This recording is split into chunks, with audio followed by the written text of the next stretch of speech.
সেদিন একদল লোক তারা আল্লাহর কাছে বলবে, আমাদের ওই সকল অভিভাবকদেরকে ডেকে দিন যারা কি করতো, আমাদের দায়িত্ব পালন করত, যারা আমাদের রক্ষক ছিল, আমাদের অভিভাবক ছিল, তাদেরকে ডাকুন।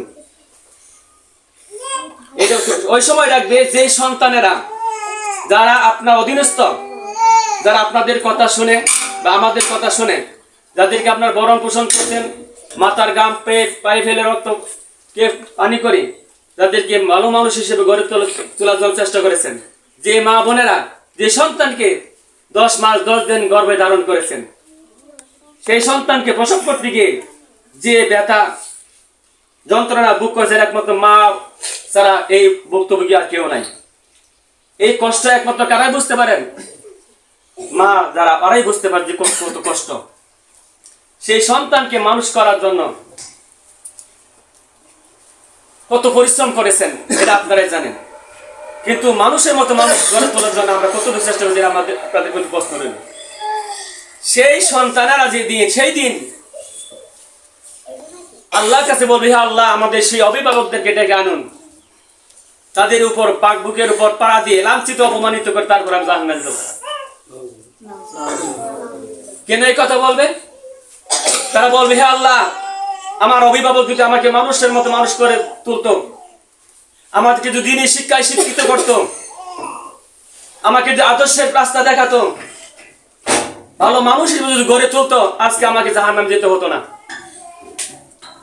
আমি না হয় বুঝি নাই, আমার গার্জিয়ান, আমার মা বাবা ওরা তো বুঝেছিল, সন্তান তো ওরা বুঝছে না, কিন্তু তারা তো বুঝেছিল। যদি আমাদেরকে শাসন করতো, আমাদেরকে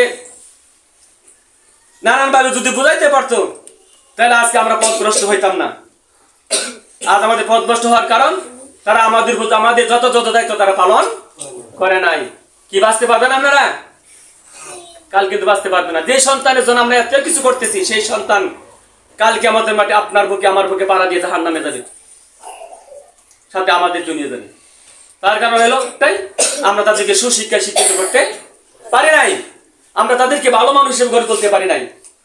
ভালো মানুষ হিসেবে, একটি আদর্শবান চরিত্রবান হিসেবে গড়ে তোলার জন্য দায়িত্ব কার? আপনাদের, আমাদের। এরা কি বুঝে? কিন্তু এদেরকে গড়ে তোলার জন্য একজন মা দায়িত্ব সবচেয়ে বেশি। কার দায়িত্ব বেশি? একজন মায়ের দায়িত্ব সবচেয়ে বেশি। এই জন্য বলা হয় মাতৃশিক্ষা। মাতৃশিক্ষার আসল শিক্ষা। মা যদি ছাত্রদেরকে শিক্ষা দিয়ে যদি গড়ে তুলতে পারে, এটি হলো আসল শিক্ষা। এই সন্তান এখান থেকে যায়, একদিনের ছুটি নিয়ে, একবেলা ছুটি নিয়ে যায়, কিন্তু তারপর কথা হলো এই তার যে একবেলা ছুটি নিয়ে, একবেলা আর শেষ হয় না। বিকাল বেলা আসবো বলে চলে যায়, এই বিকাল আর শেষ হয় না। 2 দিন পরে আসবো বলে এই 2 দিন আর শেষ হয় না। শনিবারে আসবো বলে এই শনিবার আর শেষ হয় না, কত শনিবার চলে যায়। এই যদি হয় তাদের কি, তারা কি ভবিষ্যৎ জীবন ভালো হবে না খারাপ হবে? আপনারা যদি তাদের ভবিষ্যৎ ভালো চান, আপনারা যদি তাদের দায়িত্ব যত পালন করতে চান, আপনার সন্তানকে ভবিষ্যৎ যদি উজ্জ্বল দেখতে চান, আপনার সন্তান যদি মানুষের মতো মানুষ হিসেবে দেখতে চান, তাহলে আপনাদের সন্তানের প্রতি যথাযথ দায়িত্ব পালন করতে হবে। পালন করবেন কিনা? আপনার ছেলে হাফেজ হোক, চাই কি চাই না? পিছনে গার্জেন মনে চাই না। আমি আসলে দুঃখ বলবো, পারাক্রান্ত, খুবই কষ্ট পাইছি। আমরা চাই ছেলেগুলা যদি ভালো হয়, একজন দক্ষ একজন আলেম হয়, দক্ষ একজন হাফেজ হয়, লাভ দেখার কাল কিয়ামতের মাঠে কিন্তু নূরের মুকুট আমাদের মাথায় পড়াবে না, পড়াবে কার মাথায়? বাবা মা মাথা পড়াবে। শুধু তাই নয়, যে 10 জনের জান্নাতে জাহান্নামে যাওয়ার সার্টিফিকেট হয়ে গেছে, জাহান্নামের সার্টিফিকেট পাইছে সেই জাহান্নামী, ওই রকম 10 জনকে সে সুপারিশ করে জান্নাতে নিয়ে যাবে। এটা কেমনে হবে? তাদের প্রতি আমাদের যে দায়িত্ব আছে, সেই দায়িত্ব যথাযথ পালন করতে হবে। যদি সন্তানকে সত্যিকারের একটা মানুষ হিসেবে দেখতে চান, একজন আলেম হিসেবে দেখতে চান, একজন সত্যিকারের হাফেজ হিসেবে দেখতে চান, তাহলে এই দায়িত্ব আপনাদের পালন করতে হবে। সম্মানিত উপস্থিতি, আমি একটা হাদিস আপনাদের সামনে পেশ করছিলাম, কুল্লুকুম রাঈন ওয়া কুল্লুকুম মাসউলুন আন রাইয়াতিহি। আল্লাহ রাব্বুল আলামিন তো কালকে আমাদের মাঠে আপনাকে আমাকে জিজ্ঞাসা করবে, প্রত্যেকটা মানুষকে আল্লাহ তাআলা জিজ্ঞাসা করবেন। প্রত্যেকটা প্রশ্নের উত্তর না দেওয়া এমন কোন বনি আদমের সন্তান নাই যে আল্লাহর জমিন থেকে ওই হাসরের মাঠে পা ওঠার একচুল পরিমাণ পা সরাইতে পারে এবং ক্ষমতা নাই। কিন্তু পরকালটা কিরকম ভয়াবহ হবে। সেই 5টি প্রশ্ন উত্তর হলে আরেকটা প্রশ্ন যে প্রত্যেকটা মানুষ তার দায়িত্ব সম্পর্কে জিজ্ঞাসা করবে। কি সম্পর্কে জিজ্ঞাসা করবে? দায়িত্ব সম্পর্কে জিজ্ঞাসা করবে যে তুমি তোমার উপরে দায়িত্ব কতটুকু পালন করছো। তো একটা মায়ের দায়িত্ব কি? একটা অভিভাবকের দায়িত্বটা কি? কালকে আমাদের মাঠে মাকে জিজ্ঞাসা করবে তুমি তোমার সন্তানের ভাবে কতটুকু দায়িত্ব পালন করছো। তখন উত্তরটা কি দেবেন বলেন?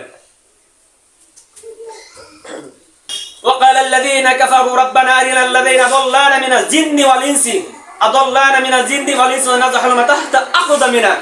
এখানে বলা হয়েছে সন্তান সেদিন বলবে আমার উপরে তো আমার দায়িত্ব, আমার গার্জিয়ান, আমার অভিভাবক উপরে যে দায়িত্বটা ছিল আমাকে মানুষ করে গড়ে তোলার জন্য, আমাকে আদর্শবান করে গড়ে তোলার জন্য, আমাকে সুন্দর ইসলামের রাস্তা দেখার জন্য, সঠিক পথ দেখার জন্য সেই মা বাবা সেই গার্জিয়ান যথাযথ দায়িত্ব পালন করে নাই, না করার কারণে আমরা জাহান্নামে হচ্ছি। সুতরাং আমার সেই গার্জিয়ানদেরকে সেই মা বাবাদের ডেকে আনুন, তাদের বুকের উপর পাড়া দিয়ে অপমানিত লাঞ্ছিত করে তারপর আমরা জাহান্নামে যাবো।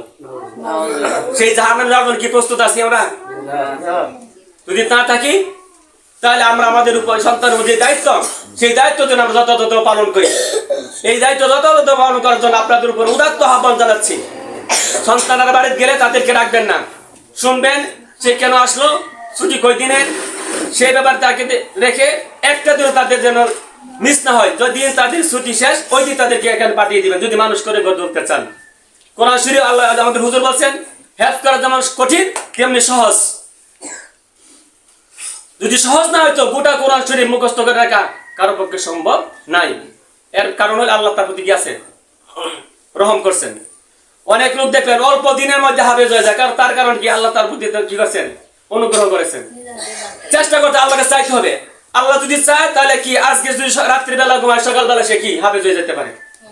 কিন্তু আল্লাহর কাছে কি চাইতে হবে, সবচেয়ে দোয়া করতে, মা বাবার মায়ের দোয়া করতে। মার দোয়া আল্লাহ তাআলা কখনো বিফল করে না। আমরা নামাজ পড়বো আর সন্তানের জন্য কি করবো? দোয়া করবো যেন সেই আদর্শভাবে দিনে আলেম দিনে কোরআনে হাফেজ হয়ে যেন আমাদের মাঝে ফিরে আসতে পারে, আমাদের মুখ যেন উজ্জ্বল করতে পারে। এই দোয়া সবসময় করতে হবে।